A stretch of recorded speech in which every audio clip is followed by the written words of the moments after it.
So it would help if you'd pick up some of Ed's new Bartles and James fruit-flavored premium red cooler.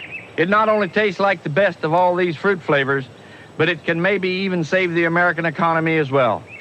Thanks for your support.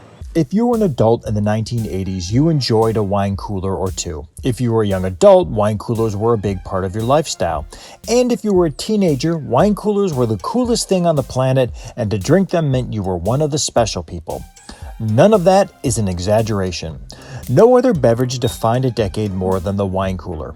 Originally a homemade concoction created from light white wines and lemon lime or club soda, wine coolers were bottled and sold commercially in the early 80s, and more importantly, they were sold as a hip, cool SoCal lifestyle.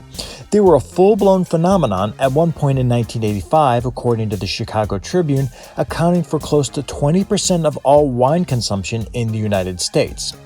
Then the 90s arrived and wine coolers all but disappeared off the face of the earth. Obviously, tastes change. When something is so popular in one decade, it has a tendency to be seen as lame in the following one. So it's easy to chuck wine coolers into the just a fad bin. But there's much more to it than that. Wine coolers were more than just a drink trend. They were an important evolution in the beverage business. Not to mention that so many alcoholic beverages of today owe their very existence to the derided wine cooler. And the reasons why wine coolers faded away have much more to do with economics than it does any sort of cool factor. So let's push up our sleeves, spray on some Drakaar Noir, and go back in time to when wine coolers ruled the world. There's a long history of wine as a mixer, such as sangria or spritzers, but the wine cooler as we know it had never before been available in bottled, convenient, ready-to-drink form. The original wine cooler was called the California Cooler, a drink born in 1981 at Southern California's surf beaches. Michael Crete, the cooler's inventor, says, quote, "The gang would get together on the beach in Santa Cruz, and I would mix together all these tropical flavors: pineapple, grapefruit, lemon lime, white wine, and a little bit of club soda."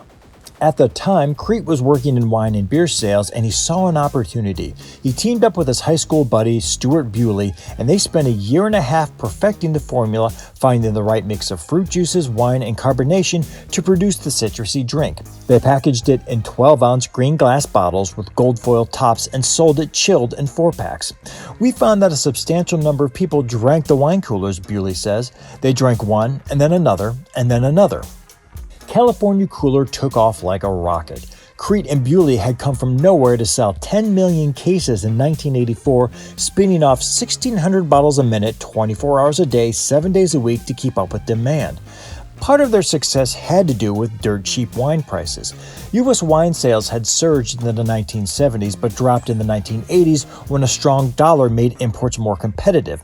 That left American winemakers with a huge surplus. There was a lake of wine in California in 1981, Bewley recalls. Every single storage tank in the state was full. Coolers, of course, didn't require premium Napa vintages. They used Central Valley white wines made from Thompson seedless and other miscellaneous grapes. Basically, this was an inexpensive bulk white wine, said Bewley. As for their taglines, the finest of California wines and natural fruit juices, well, not so much. It wasn't the finest of California wines, said Bewley, adding, California Cooler was not for the swirlers and the sniffers.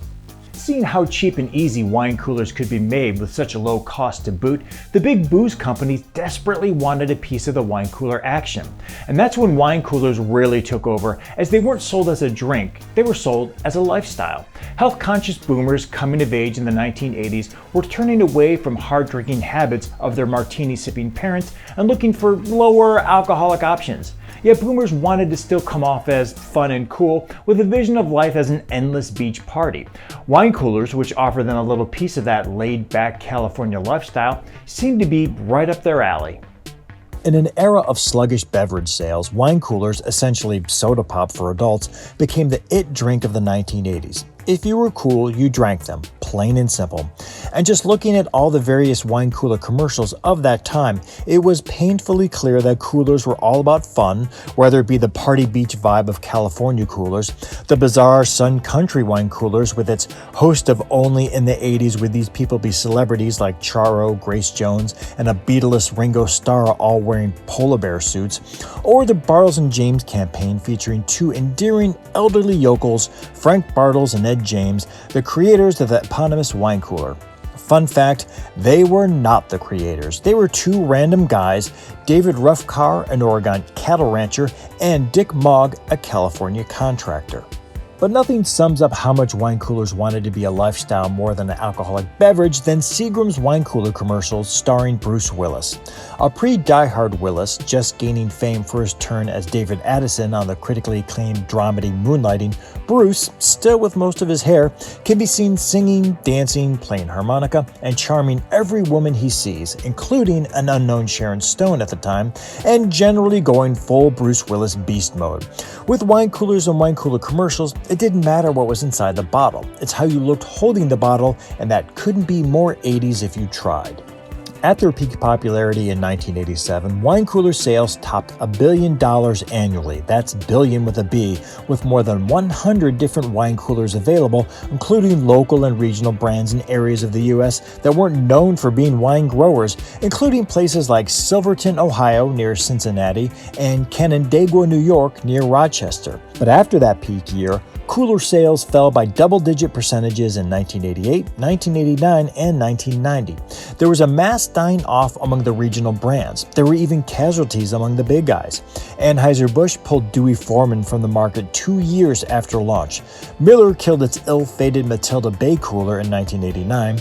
Brown-Forman wound down California Cooler in the early 1990s.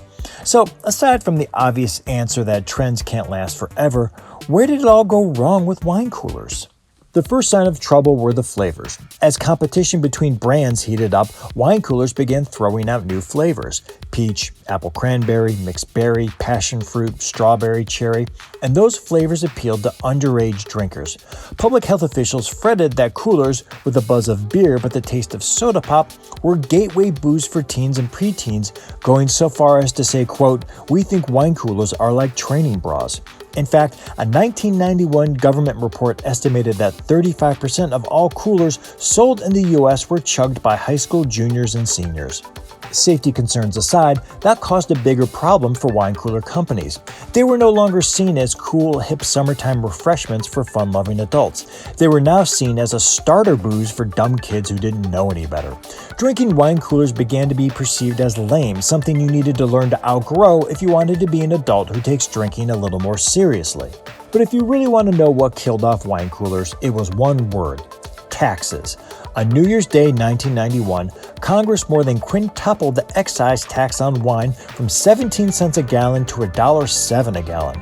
Wine prices had already begun to rise in the late 1980s due to the increased demand for wine coolers, cutting into coolers' profits. When the federal government increased the wine tax, it became a losing proposition for wine-based coolers.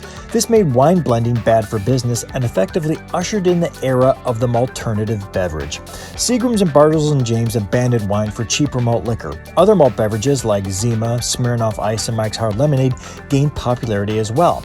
By the time of Bill Clinton's first inauguration in 1992, wine coolers had gone nearly extinct.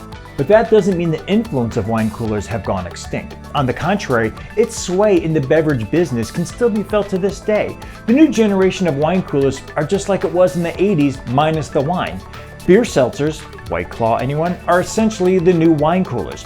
There are a ton of different flavors, come in unique packaging, are perceived as a little more health conscious, and more importantly, share a similar sensibility with their desire to be seen as something cool, different, and outside of the box.